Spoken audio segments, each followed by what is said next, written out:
There's a story built around an unnamed tablet, said to describe 7 physical and behavioral signs for identifying beings that wear human skin and walk among us undetected, signs involving blink rate, smile symmetry, body scent, stillness, reflections, name repetition, and a physical seam on the body. The tablet scribe claims he was watching a real, senior figure in his own community and had already confirmed several of the signs in that specific person. I want to handle this one differently than the others in this series, and I want to explain why clearly rather than just diving into fact-checking. The usual approach in this series has been, separate what's real from what's invented, and correct the theology or the science where it's wrong. Here, the more important thing to address isn't just whether the tablet is real. It's what this specific kind of content actually does if someone takes it seriously.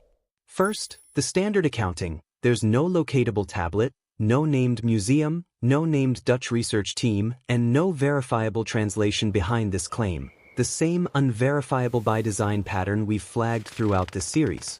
One real detail is accurately described. The true smile the script refers to is a genuine facial phenomenon, sometimes called the Duchenne response, involving muscles around the eyes that are difficult to engage voluntarily, which is why forced or fake smiles often look subtly different from genuine ones. That's real, established facial anatomy.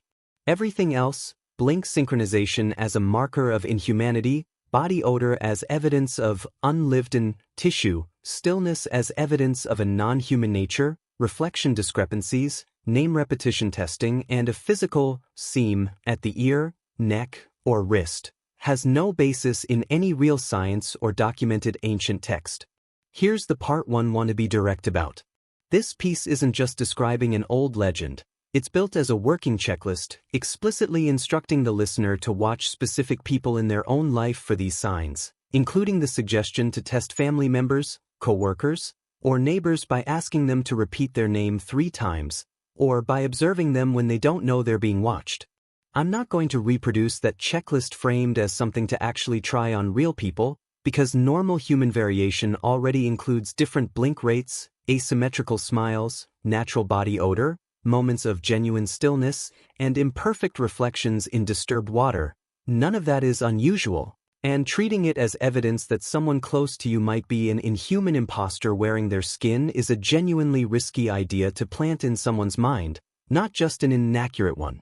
This matters because there's a real, documented psychiatric experience called Capgras delusion, in which a person becomes convinced that someone close to them, often a family member, has been replaced by an imposter who looks identical but isn't truly them. It's a real and serious condition, and it responds to real psychiatric care. Content that provides a detailed, seemingly methodical checklist for confirming that someone you know has been replaced isn't harmless entertainment for someone already vulnerable to this kind of thinking. It can feel like validation for something that needs compassionate professional support, not confirmation. If any part of this story feels uncomfortably close to real suspicions you're having about someone in your life, that's worth talking through with a mental health professional, not settling through a list of physical signs. It's also worth knowing that folklore about beings that replace real people, changelings replacing children, skinwalkers, doubles, has a real and painful history. In parts of historical Europe, real children, often those with disabilities or illnesses that weren't understood at the time, were sometimes accused by their own communities of being changelings, and this belief contributed to real, documented cases of neglect, abuse, and death. That's a serious historical reality, not a footnote, and it's part of why turning this kind of detection folklore into a modern checklist deserves real caution rather than casual retelling. I want to note something specific and respectful here too.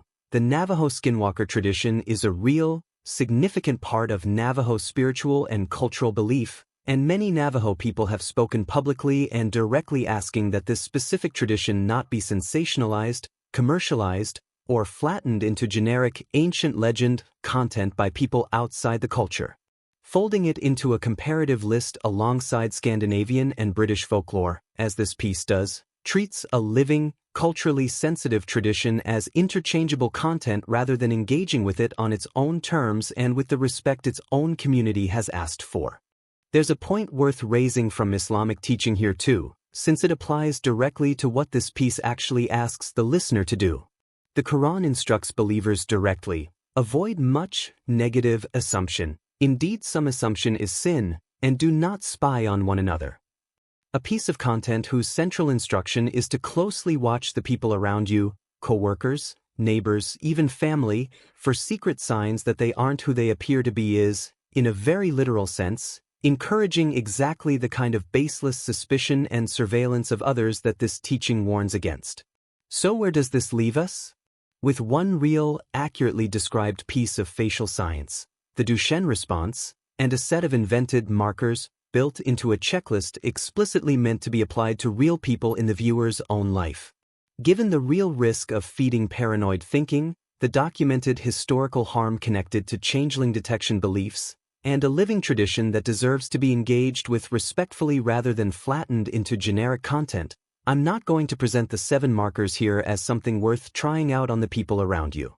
If this kind of thread interests you, the real folklore traditions mentioned here, Navajo, Scandinavian, British, are each worth learning about respectfully and specifically, on their own terms, ideally from sources within or deeply familiar with each tradition, rather than through a checklist claiming they all describe the same literal thing. The people in your life are exactly who they appear to be. If something about a relationship or a person is genuinely troubling you, that's worth talking through honestly, with them or with someone you trust, rather than checking their blink rate.